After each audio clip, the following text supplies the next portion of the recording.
Now we're joined by men's lacrosse analyst Sean Raggio. Sean, let's get down to brass tacks. We always hear their names, but how important is the top attacking line of Fletcher, Cuomo, and Tomczyk to this team? They're extremely important, and they're bringing all the offense, most of the offense for this team. They combined for 72 goals on the season. That's good for almost half the goals that the Bobcats have scored.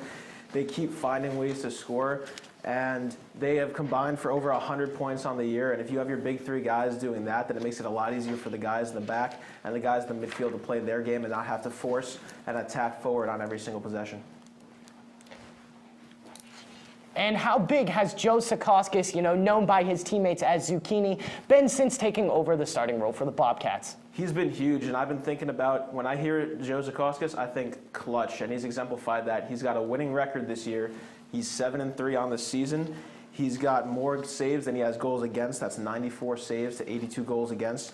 And in that double OT win against Monmouth, he had 2 saves in overtime, and without that clutch G, the Bobcats would not have won that game. All right, Sean, who would you say has flown under the radar for the Bobcats this year?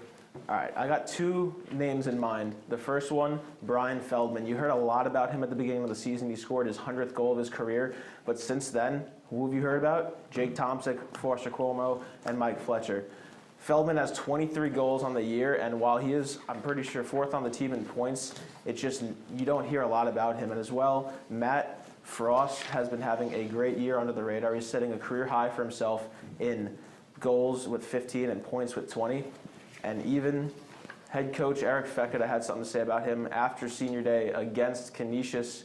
He said to me in the post-game press conference, and he was basically saying how big of an impact that Frost has had, how excuse me, and how he's got a great shot and how physical of a player he is, and these games are picking up in physicality, and that's something the Bobcats have been needing.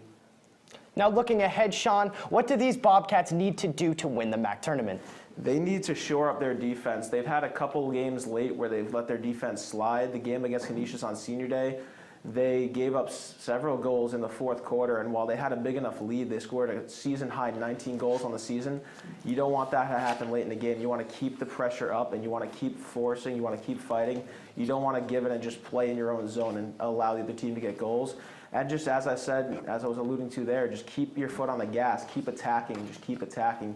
If you play in your own end, it doesn't matter how good of a defensive team you are, it's not going to go well for you. Now, Sean, if this team doesn't win a game in the MAC tournament, can you still consider the season a success? Absolutely. They didn't even qualify for the tournament last season.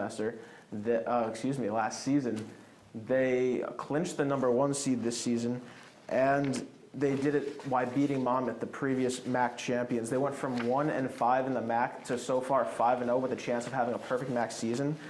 That and the success of freshman Jake Tomczyk and the rest of the team, I don't think that this could be a disappointing season at all. If anything, next season is where you determine whether or not this season or that season will be disappointment or not. Well, that's all we got for you, Sean. Thanks for stopping in. Thanks for having me, guys.